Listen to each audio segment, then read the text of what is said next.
listening to the Patriot Nation Podcast.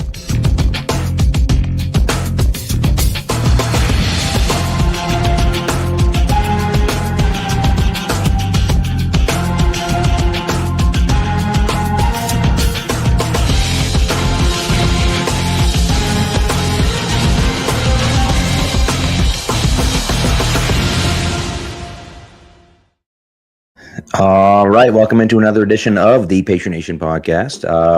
As always, a proud member of the CLNS group of podcasts. Make sure you download and subscribe to all of the great shows on there to get great Patriots content all week long. But tonight, it's the Patriot Nation Podcast, and it's just me. Surprise, here I am. This is a throwback for me. I used to do the Weekend Warrior podcast years and years ago.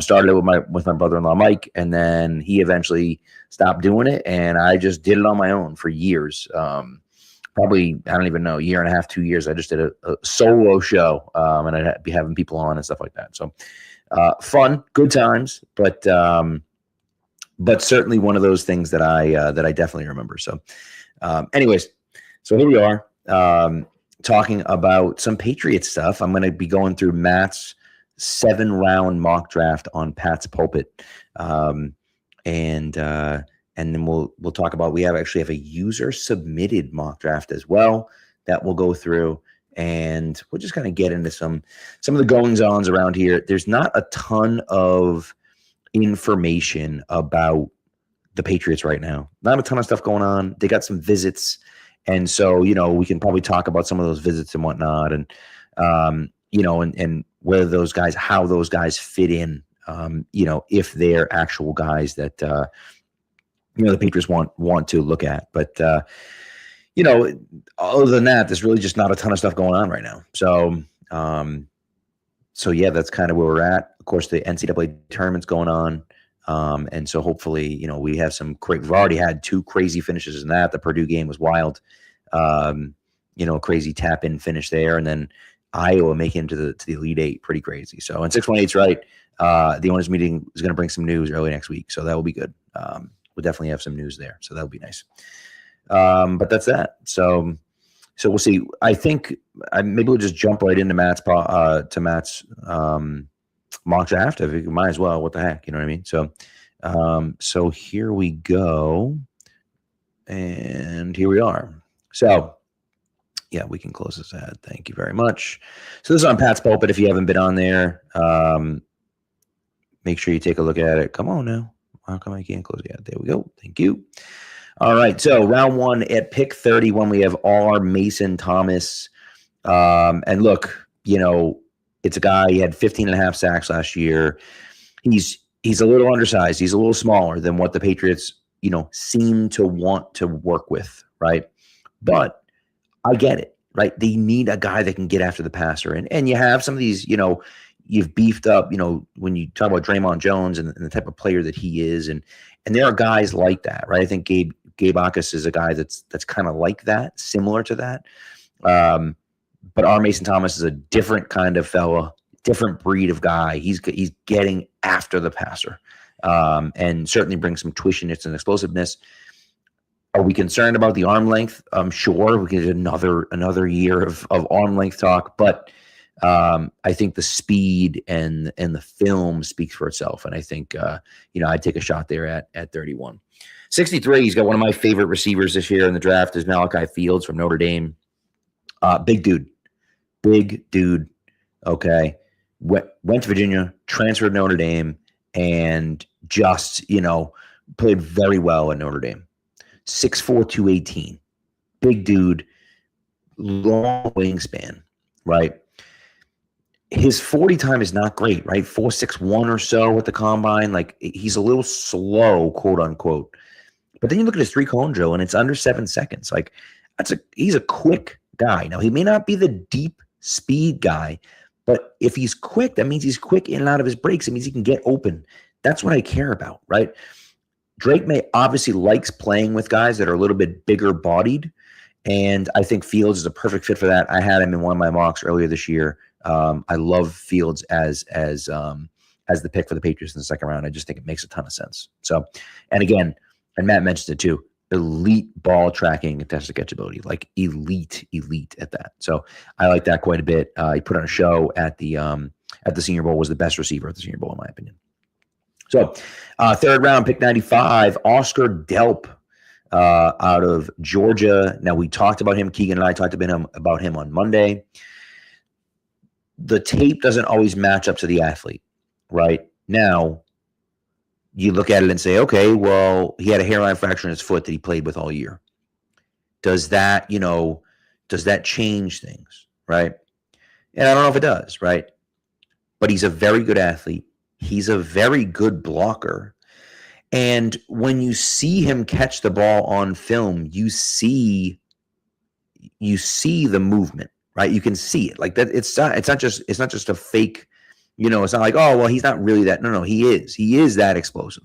And you see it. And so that's kind of my spot, that I look at him and say, I get it. I get it. I don't know if he's necessarily going to be the fit. I don't know if he's going to turn into a number one tight end, but you're here in the third round. You have a guy that has elite explosiveness.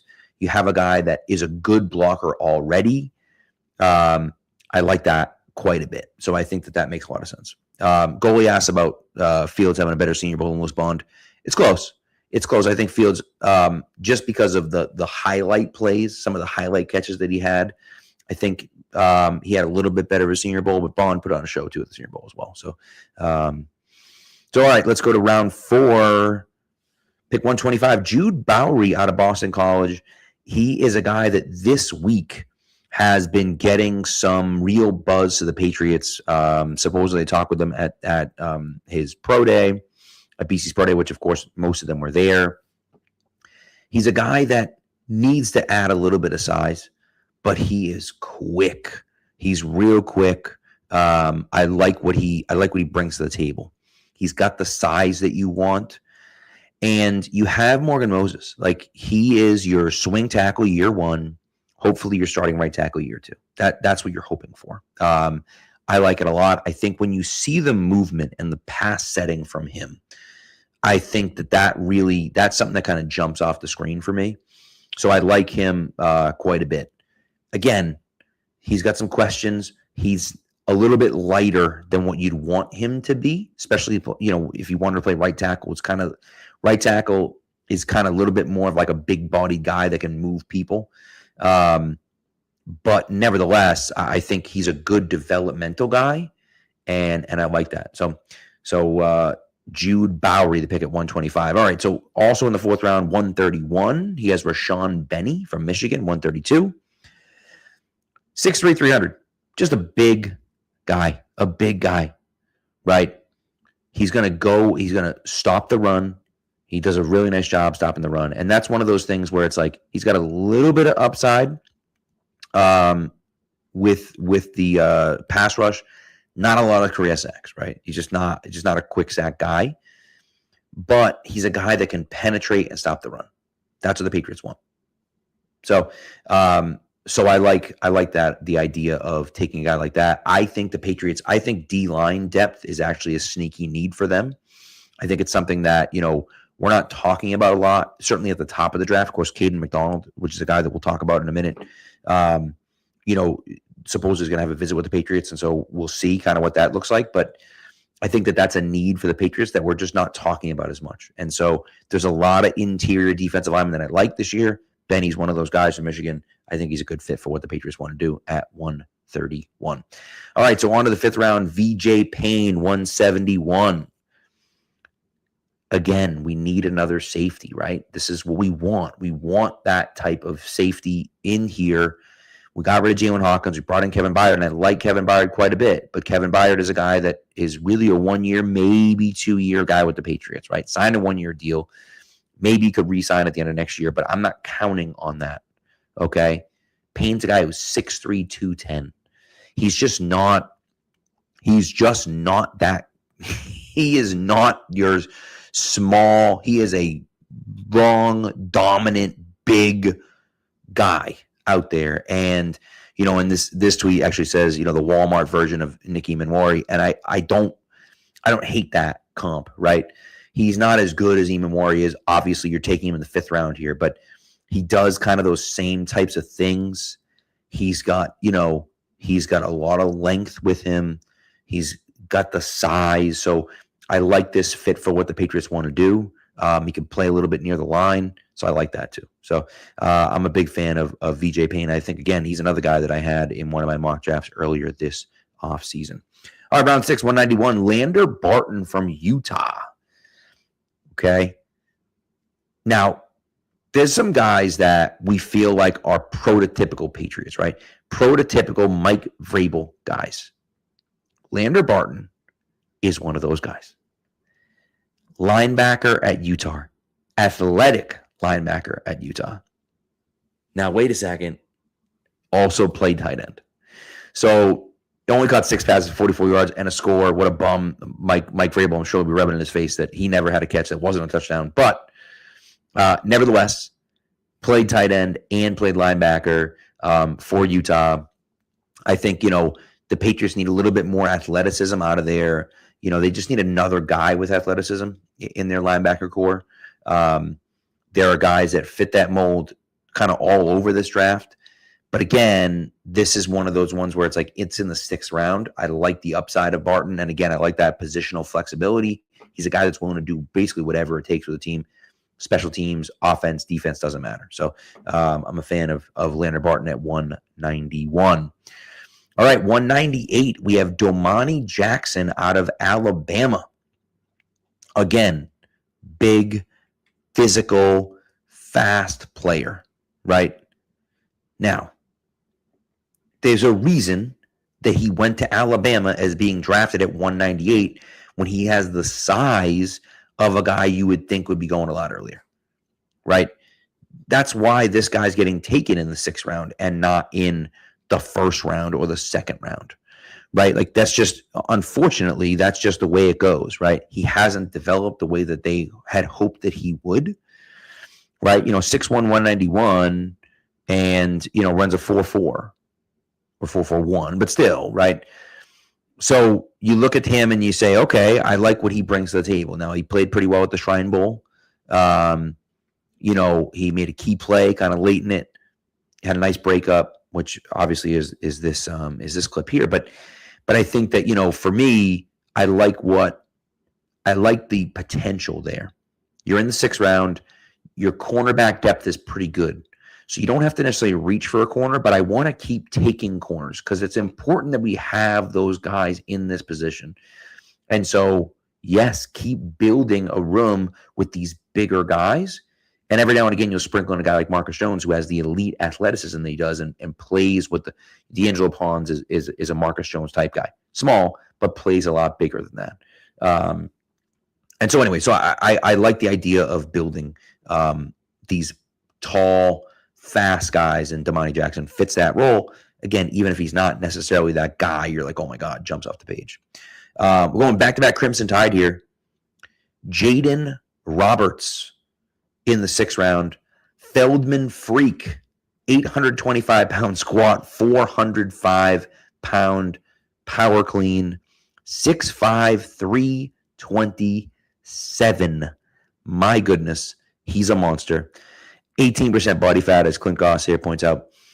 I just, he's got the size maybe to play tackle, but he's got to play inside. And he played inside at Alabama as well. I like the physicality. I like the athleticism from him. At that size, you don't expect a guy like him to be as athletic as he is, and he is. And so, I like to see that. Again, you want to try to develop a little bit, but I just think offensive line is a need for the Patriots. It's a need for the Patriots. Not only as starters, but as quality backups. You need to continue to go through the draft and build up the depth at offensive line. And so I like Jaden Roberts here in the 6th round. Okay. Also in the 6th round, 212, Le'Veon Moss, sticking in the SEC. Texas A&M, Le'Veon Moss. Hurt. He's just a guy that's hurt a lot. Ultimately is really what it comes down to. But 2024, 6.3 yards per carry on 121 carries. So he's not like he's not a guy that is just a home run. 121 carries is pretty significant, right? He's getting 10 carries a game. Like that's, so I think that as a rotational guy, I like that fit. Again, it's the 6th round, so you're not reaching for a running back, but I like the idea of taking a running back in the spot. And Le'Veon Moss is that guy from Texas A&M. He's got some real fun runs on film. So you got to take a look at him if you haven't already seen him. And we're closing out the draft here with a tight end from BYU, Carson Ryan. And Matt has him as a sleeper. He is currently number 502 on the big board on mockdraftdatabase.com.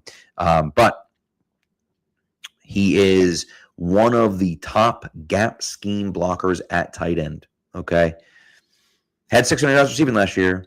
Not super dynamic, not an incredible athlete, anything like that. But he's a guy that can work as a backup tight end, as a blocking tight end, as a guy where you look at it and say, okay, we don't love this guy. He's not our number 1 tight end, but he's a guy that can see the field and play, and then also be reliable as a pass catcher. He's not going to be like the best pass catcher ever, but he's going to be reliable as a pass catcher. And so I like Carson Ryan here, again, in the 7th round, finishing off the draft here, last pick. Could be a priority free agent, maybe at that level, but you're just taking him in the 7th to kind of get him there. So I like it. I think it makes a lot of sense. I think Matt's draft I thought was pretty solid overall.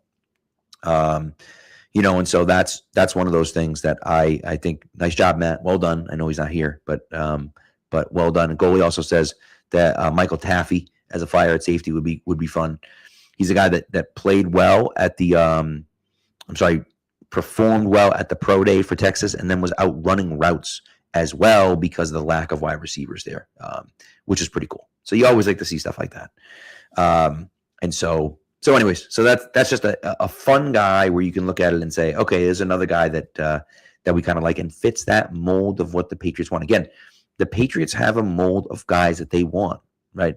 It's not just the body type. It's not just the play style. It's the player as well, right? How do you fit into the locker room? What are you willing to do for the team? Are you willing to just kind of go out there and do whatever it takes because the team needs you to do that? Great. Then that's the type of guy that you'll be, right? And we're okay with that. And I think that's, that to me is something that, a guy like Taffy is. And there's a bunch of guys like that as well. So it's not as though, there's only 1 or 2 guys like that. There's a bunch of guys like that in the league in the draft this year, but Taffy is certainly one of those guys. So that was Matt's 7-round draft. I have another 7-round draft that was submitted to me by a fan, so I'm going to go through that. But before we do that, I have an ad read for you. Any questions or anything, throw it in the chat. Happy to talk about whoever. I want to talk about Caden McDonald in just a second because I think that's an important need for the Patriots. But we'll go from there. So the playoff push is heating up, and tournament hoops are here. And there's no better way to cash in if you're right on the high-flying hoops action than Prize Picks, where it always feels good to be right. Every bucket, every dime, and every win means more when you're playing on Prize Picks. And with their brand new Team Picks market, you can now pick game winners, spreads, and totals on top of the player picks you already know. So cash in if you're right during all the clutch buckets, slam dunks, and Cinderellas this spring with Team Picks on Prize Picks. And again, that means you can pick the winner straight up, right? You can do all of those things. That's cool, right? You can even pick spreads if you want as well. Now available again with Team Picks markets on Prize Picks. So what are you going to do? You're going to download the Prize Pick app. You're going to put in the promo code CLNS, and you're going to get $50 in daily fantasy lineups when you play your first $5 lineup. Pick your first game winner, pick your first spread, or pick your first total, and put in that $5 lineup and use the code CLNS, and you get $50 in daily fantasy lineups. Again, that's code CLNS to get $50 in daily fantasy lineups when you play your first $5 lineup. Prize Picks. It's good to be right. Okay, so Caden McDonald, supposedly coming on a visit here to New England, probably going to be a late first round, early second round pick. one of those first D tackles to go. I like the upside of him. I worry that he is just really a nose tackle. And listen, I think nose tackle is an important position, right? I just don't know if you need to take number 31 overall on it, right? Maybe he brings more to the table than just that, right? Obviously, we need to have a guy that can plug up and stop the run. We saw what happened when Kyrus Tonga wasn't out there last year, right? It matters. It does. It makes a difference. And obviously, Milton Williams being out hurt that as well. But I just think when you have all your guys healthy and you can have a nose tackle that can stop the run in the middle, that's incredibly helpful. I just don't know with this roster construction the way it is. I don't know if it makes sense to take that pick at 31. I just don't know. I like the idea of you bringing him in and doing your due diligence on him because maybe it is something you want to do at 31. Maybe you trade out of 31 and move back to the mid-40s. And Caden McDonald is still sitting there and you feel like it's a great value for you to take him there and you take him there instead, right? I'm okay with that. And actually 618 says the same thing, right? I'm okay with that, right? I just don't know how much I love the idea of taking him at 31. Again, I think Mike Vrabel and Ryan Cowden and yes, Elliott Wolf have done enough in the last year and a half, really last year, but nevertheless, to the point where we should trust them, right? They obviously have a plan in place. That plan's not always going to work, right? You're not always going to pick the right guy. You're just not going to. But I think that they have a plan outside of just this is how we want to play football. That's important. How we want to play football is obviously incredibly important. But it's not just this is how we want to play the game. It's also these are the types of guys we want to have do it. And so if they believe that McDonald's that type of guy and they take him at 31, then I'm going to have to trust them. It's not what I would do, but I'm going to have to trust them. So that's Caden McDonald for you. And Nelson's asking about Malachi Lawrence, the edge in the second round. Look, he's a guy that's he's a polarizing guy. I like him personally. I'm curious to see what happens at wide receiver, where you go in the first round. If you take Caden McDonald in the first round, you're not taking Malachi Lawrence in the second round, more than likely. If you go wide receiver or even safety in the first round, I think, it makes sense to go with an edge defender in the second round. I think edge is a huge need for them. It's a need that I think they'll address early. I think it's a need that they could theoretically address more than once in the draft. It is a pretty deep edge class, and so I wouldn't hate them doing that. I like Malachi Lawrence. I don't love him, but I like him. And at 63, I'm okay with it. And Goalie also mentions Eli Heidenreich, who is the other Navy player coming out to the draft this year. Of course, Landon Robinson being the other one who's like my draft crush. Him and Proctor from Southeast Louisiana. Those two guys, man. I can't quit those guys. We'll see what happens when draft day comes, but I'm hoping one of them ends up here. But Eli Heidenreich is a guy that I think makes a lot of sense for what the Patriots want to do.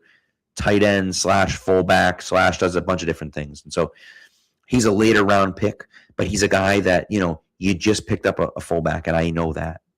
But how long is that fullback going to be here for, right? How long is Gilliam going to be here? Heidenreich's a guy that you can get him. You can maybe stash him on the practice squad. He's not a guy that fits a ton of offenses. There's not a ton of offenses out there that want a fullback. And so, does he fit what you want to do? Maybe. And then is he insurance for you if Gilliam gets hurt or something like that? I think then that's smart, right? Last year, they brought Brock Lampy in to be their fullback, and he looked awesome for one day. And then he was hurt and out for the rest of the year. So, and then they were just like, I guess Jack Westover is the guy, right? They didn't have anyone else. If that happens to Reggie Gilliam this year, by the way, I always want to say Terry Gilliam from Monty Python, but it's not. It's Reggie Gilliam. But if Reggie gets hurt this year, you don't have anyone else. And so having a backup fullback, I think, makes a certain amount of sense if you feel like he can do it. Now, maybe Brock Lampy is your backup fullback and you're relying on him, but he lasted one practice in full pads. That's my concern with him, is he's just not going to stay healthy. But we'll see. I'm not saying he can't, but that's my concern with him, that he's not going to stay healthy. And if he doesn't, that's obviously a problem. So we will see. So, all right, let's get into this. Let's get into this user submitted mock draft. This mock draft here was submitted by Ryan Major. Ryan, appreciate you submitting this mock. And hold on, let me just hit the share screen, and we'll get it going here.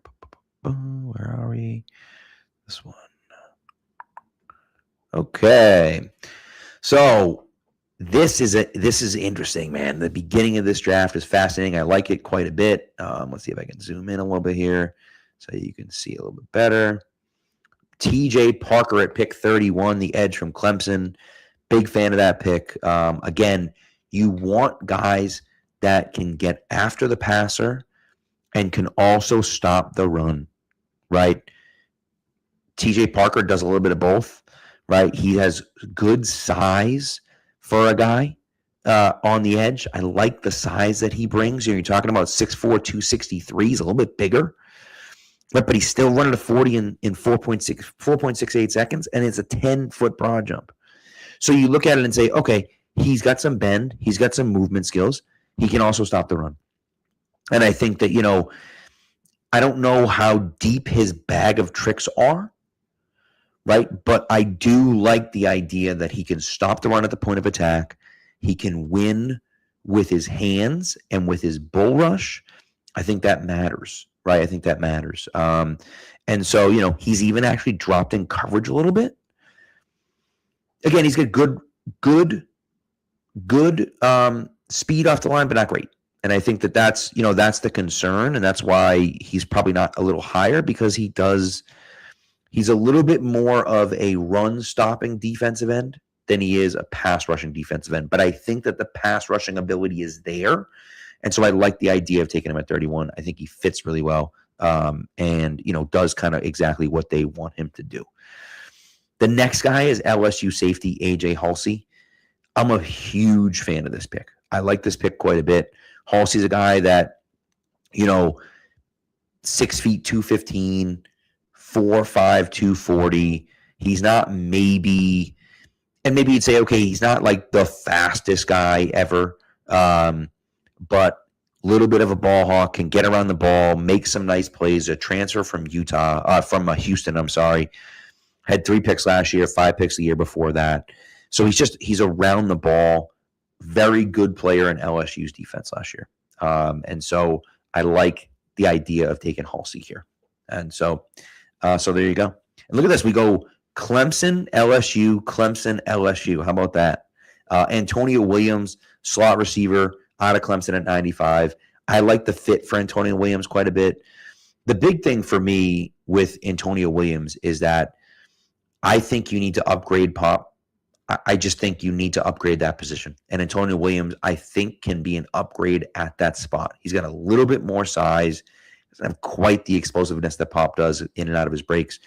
But I like the fit for Antonio Williams with the Patriots. And so that's the pick at 95. And then Harold Landry at 125.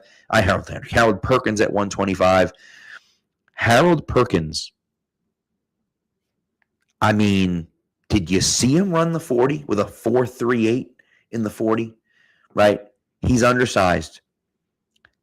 He's a little bit of a guy that you look at and say, okay, well, where's he going to play, right? Is he big enough to play on the edge?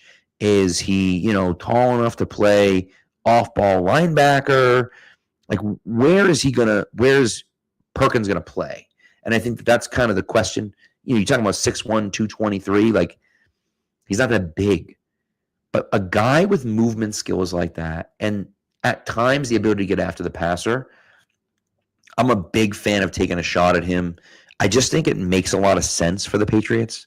Look, it's not, maybe not the flashiest pick ever, but I like what he brings to the table. And I think that, yes, there's some question marks there, but I really like Harold Perkins in this spot. All right, next up at 131, still in the 4th round, Tacario Davis, corner from Washington. This is a corner that I hadn't really read a ton about. 6'4", 194, though, right? 4.41 1 in the 40, 37-inch broad vertical jump, if you can imagine. 37-inch broad vertical jump, and a 10'3" broad jump. Imagine a 37-inch. I might have a 37-inch broad jump. So, but let's hope that's not the case for a potential NFL player. But nevertheless, I like the size that he brings. Okay, disruptive guy. He's not great in the run game, but I think at his size, if he just has some buy-in, I think you can get that out of him. And so I like the pick here. I think it makes sense. Again, like I said with Matt's mock, I think you want to keep building those big corners. I think you're going to leave those guys on an island, right? And so have him learn under Carlton Davis. Have him be that guy that can stick his nose in the run game. Remember, that was the knock on Christian Gonzalez. He didn't want to play the run. He wouldn't play against the run. He's become a very good, tackling corner. And so I wouldn't necessarily rule it out because I don't really care about that stuff. That doesn't really matter to me because you can coach him up on that if he's a guy they think they can coach up to do that. So next up is Adam Randall. We talked about Adam Randall quite a bit this past week. We've talked about him before. Love the fit for Adam Randall here in New England. I think it makes a ton of sense. 171 in the 5th round. I am all in on that pick. I like it quite a bit. So I don't think we can talk about that a ton more because we've already talked about Adam Randall quite a bit. Big fan. Next pick at 198, the first pick in the 6th round here is J.C. Davis, offensive tackle. He's coming from Illinois, 6'4", 322. And he's a guy that, look, he was a 4-year starter, right? Is he the fastest guy out there? No. But he's got pretty good power. Right? And he played at Illinois in the Big Ten and faced up against some really good guys. And so is he a guy that's going to come in and start for you right away? No, but again, I just think tackle or an offensive line really is such a big need for them that I like the idea of doing that, right? Of acquiring him, to kind of fit that role. Next up at 201 is Emil Wagner. This is another 6th round pick, another tackle. This guy from Notre Dame, 6'6", 306, 34.5-inch arms. Again, this is another guy where it's like just about a 5-second 40-yard dash. Decently athletic, right? His foot quickness isn't great, but I do think that he could be a decent player for the Patriots. Again, I don't know if it's going to work. The movement skills, on tape aren't great. They're not great. So that's concerning. But I don't care about that, right? Can we coach him up? I think we can coach him up on that. So I am down. I'm down with that. And again, you're double dipping at tackle here. But again, I feel like offensive line is a huge need for the Patriots. I don't mind if you're going to wait until day 3 to do that. Double dip, do it. And so I'm down with that. And Nelson says here that he would like Stribling or Lewis Bond. I like the idea of both of that. But again, we go with Ryan goes with Jeff Caldwell here at 201. The wide receiver out of Cincinnati, 6'5", 216, and ran a 4.31 40 to go along with a 42-inch vertical. Outrageous athleticism. Very good catch radius. He's a big guy. The question with him is really like, it's a big question with him. We don't know how good he's going to be. And so that's the concern with him, right? So, maybe he'll turn into a good player, but maybe not. We don't really know. So I think that's really the big concern here. And at 212, we got 2 picks. I guess we got 3 picks left, although I think the last pick got cut off, but that's okay. Pick 212 here, and 618 kind of says it. Probably would have taken the tight end a little bit earlier. I'm with you on that, and I agree with you there. But we're going with another Notre Dame pass catcher, right? We went with Malachi Fields earlier. We're going with Eli Raridan here. And this is the exact type of guy that I want the Patriots to bet on late in the draft. 6'6", 245, 32, almost 33-inch arms, right? Big hands, ran a 4.6 40, a 36-inch vertical jump, 10.3 broad. Like, he's an athlete. He's an athlete. Now, is he like a great blocker? No, he's okay. He's got pretty good technique. He's just kind of small. So you're hoping that you can kind of build that up, but he wants it. He has like the want to. And then I think that's really important. You know, that's one of those things that, like, you know, you can teach guys, but ultimately if they don't want to do it, then like they're not going to do it, you know?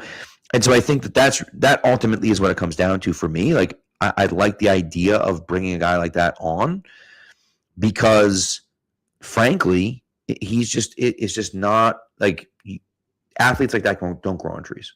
And so, you know, that's, to me, I like the idea of doing something like that. Again, I'd probably take a tight end a little bit earlier too. I think tight end's a big need for the Patriots this year, but I like the idea. I like the idea of doing that. I don't know why I'm so small up here. Just made that a little bit bigger. I didn't even realize that. Last pick that I can see at least here is 221. Looks like the final pick here in the 6th round. I think is 221 in the 6th round, unless he traded up. Either way, it's Cole Brevard. He is a defensive tackle from Texas. 6'3", 346. So we're talking about defensive tackle. We're talking about nose tackle, right? He's an interior guy, but, right? I don't know, 2024 at Purdue, 5.5 tackles for losses, 5 tackles for loss, 1.5 sacks, right? 10 pressures last year, right? I think that's one of those things where you look at it and say, okay, he's not this great pass rusher by any stretch of the imagination, but I like the idea of having a guy like that and honestly, just taking a shot at a guy like that. Just take a shot at him, right? Why not take a chance on a guy late in the draft that can fill up, that can eat up space, right, in the middle of your defense? And again, this is, you know, when I look at the mock draft, we're talking about, once we get in the 7th round, you're talking about either 7th round guys or priority free agent guys, right? Guys that you want to see them bring in either as a 7th rounder or as a free agent. And I think that Brevard fits that really well. This is kind of how I felt last year about CJ Dupree. I thought CJ Dupree was a great run blocker out of the tight end position. I wanted the Patriots to draft him. They didn't, but they did sign him as an undrafted free agent. So it could be the same type of thing with Brevard, where it's like, hey, we like him, but you know, we just don't need to take him here. We're going to pick him as an undrafted free agent. So, but anyways, that's solid draft. Nice job, Brian. We appreciate you sharing that with us. And yeah, that's what we got there. So anyways, Goalie mentioned kind of Lewis Bond here as well. And I think Lewis Bond is a guy that I think makes sense for the Patriots. I think the hard part about when you look at what are the Patriots doing and what do they want to do, where are they targeting guys? And I think that to me is the real question, is like, where are you going to target guys? Right? Now, Lewis Bond, I think, right, is a guy that's, you know, he's at 289. He's way lower. He's a guy that's available late, right? I think that makes a lot of sense. Now, look, and Goalie kind of mentions that he's similar to Jacoby Myers. That was the name I was going to bring up. It's like, I like that idea. I like the idea of having a guy like that. I just don't know I don't know where that fits, right? Where does that fit in? Now, if you want to tell me that they're getting him in the 6th round, you know, or the 7th round, or even as a priority free agent, and he's going to spend a year in the practice squad, and then next year maybe the Patriots have moved on from Mac Hollins, or you know, they don't re-sign Kayshon Boutte, or whatever the case may be, right? And they want to develop him as kind of that big slot like Myers is and was for the Patriots, then I'm okay with that. I don't see the fit this year. But again, if, we're not just drafting for 2026, we're drafting for 2026 and beyond. And I think that, that's kind of where you can go. And I think Nelson kind of pointed out too, that maybe he takes over for Pop, right? Maybe Pop is the guy that, is off the field and he's on the field. I almost wonder, and we obviously they haven't traded for AJ Brown yet. And I'm not saying that they're definitely going to, but I almost feel like if they trade for AJ Brown, for me, Kayshon Boutte's going to the slot, right? He's going to be that flanker slot type of guy for you. He played that at LSU. I think that he can fit that role kind of nicely. We'll see. I don't know for sure. But, if you trade for AJ Brown and you don't trade away Kayshon Boutte, to me, your top 4 wide receivers are filled, right? It's AJ Brown, it's Dobbs, it's Matt Collins, and it's Kayshon Boutte. Right. And in whatever order you want that to be in, right? That's, AJ Brown first and then whoever else is second after that. Right. But so to me, it's like, all right, we can take over Pop maybe, but like, I think when you're doing that, you're saying that, Pop's going to be a guy that's going to play a few snaps a game, right? He's going to play a handful of snaps a game. And that's really all he's going to do. We have our top 4 guys. Pop's our wide receiver 5 that we're going to, send out at times to kind of play that slot role and bring a different element to the game. He just brings a short area burst and quickness that the other guys just don't have. And so I don't want a guy that's too similar to those guys because ultimately it's the same guy, right? So anyways, and again, this is one of those things where like Lewis Bond plays in BC. It'd be cool to have him, come to New England and play at New England too after playing at BC. I like that. But there you go. And also, and I didn't even mention him, they've Kyle Williams too, right? So it's like, it's one of those other parts where you're like, all right, we got Kyle Williams as well. Now you're talking about 5 wide receivers. So now you're drafting a wide receiver and he's automatically wide receiver 6 for you. Unless you're trading away Kayshon Boutte or you're saying Matt Collins is moving on or Kyle Williams doesn't take a step forward next year, that wide receiver that you're drafting this year isn't even seeing the field. I think it's going to be very telling what happens in this draft, right? If you see the Patriots take a wide receiver certainly on day 1, but even on day 2, I feel like I look at that and I say, okay, then you're not trading for AJ Brown unless you're sending Kayshon Boutte back as part of the package, right? You're giving up less draft capital and sending back Kayshon Boutte. I ultimately think too, and we'll kind of talk about this more as we go along because I think we have some time till June 2nd or 1st and obviously leading up to the draft too. But I ultimately think that trading Kayshon Boutte as part of an AJ Brown deal makes a lot of sense for the Patriots. The reason I feel that way is because you just signed Romeo Dobbs to a decent salary. He's not like the highest paid receiver in the league or anything like that, but he's decent. He's getting a decent salary. You're trading for AJ Brown, who's getting a ton of money, right? And Pop and Boutte are both up after this year, right? And so you going into the offseason saying we need to re-sign Kayshon Boutte. Well, if you're not going to give him the opportunities that he needs here, right? Number one, then why is he going to re-sign with you? And number two, if he plays really well, now you're talking about signing him towards the top of the market, and you just don't have the money for that, right? Unless you're moving AJ Brown after this year, right? And AJ Brown's a 1-year rental, which doesn't feel like that. So for me, I think trading Boutte in that deal makes a lot of sense. I don't know what the trade value for him is because ultimately I just don't.